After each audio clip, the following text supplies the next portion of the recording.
So in this Moomoo tutorial video, I am going to be showing you guys how to buy meta stock, ticker symbol META on Moomoo. So once you open up Moomoo, what I want you to do is to either go to the bottom left and press on markets right here, and then go to US. And you can kind of go through and follow it this way, or for simplicity's sake, go to the top right, press on the search icon, and type in ticker symbol META or Meta from Meta Platforms. Press on that, then go to the bottom left and press on trade, and then press on buy.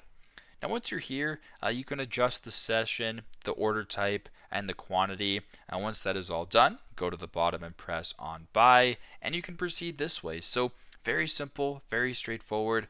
This is how to buy meta stock, ticker symbol META on Moomoo. Thanks again for watching, and I hope this video helps.